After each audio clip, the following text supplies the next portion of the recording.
guys, and welcome back to my channel. Today's video I'll show you how I treat my hair. So even if how many times I change color in a month, I showered already, I dried, I blow dry my hair, and 100% blow dried. Then I'm applying now Philippine made Caraband Ultra Ionic Brazilian Botox. Pinoy, yeah, it's pure Pinoy. Every time I color my hair, after coloring, shower, wash it, make sure that it was washed properly, dried my hair properly, put my gloves on, and then I apply this Brazilian Botox. So just apply like that.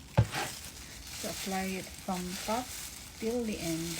Top till the end. Massage it. Top till the end.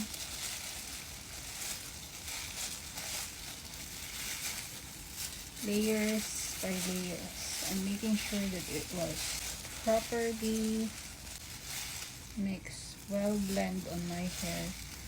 So okay, I think this is done. So this one I use it for like 3 to 4 times. So I still got one more session left. So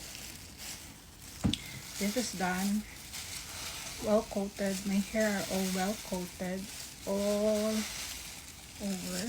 So I'll wait for it to set it on my hair for 40 minutes.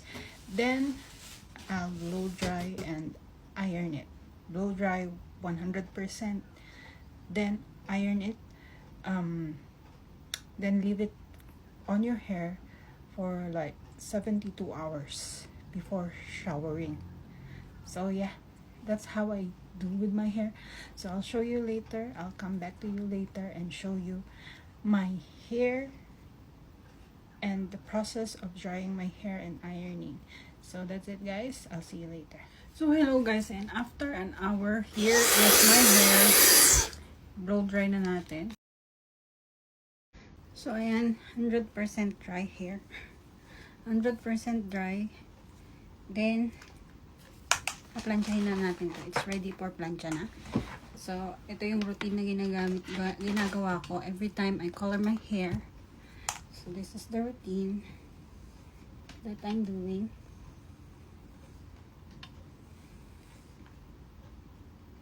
So it is, yan, sagad. 220. Just continue the process until lumabas yung pagka-shiny niya.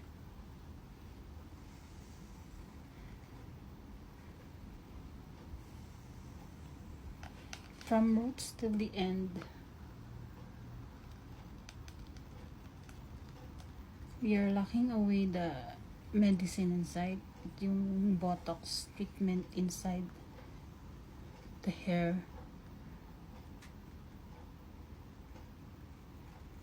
Using the hair iron. So, continuous lang to. Continuous lang na gagawin natin to guys. Until maging shiny siya. Lang yung ginagawa ko. Iti-treatment ko to 48 hours. Hindi ako maliligo ng ulo. Then, continuous yung plancha. Ayan. Pinaplansya natin. Just to make sure na magiging shiny. Shiny yung hair and bagsak.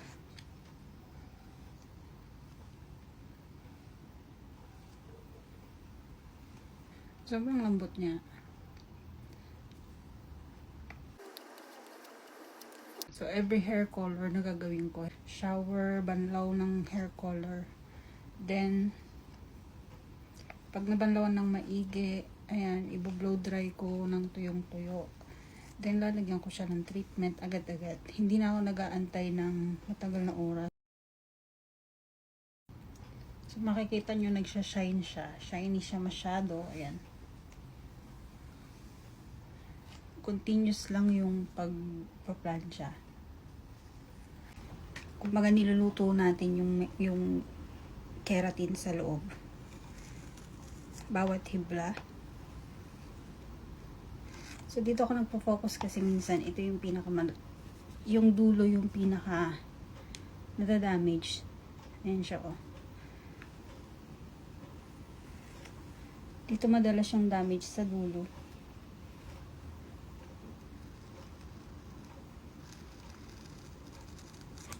So, ganyan.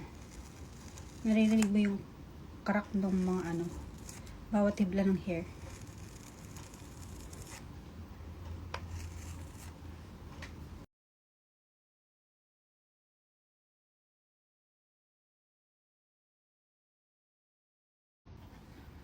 So, ayan na yung finish look niya.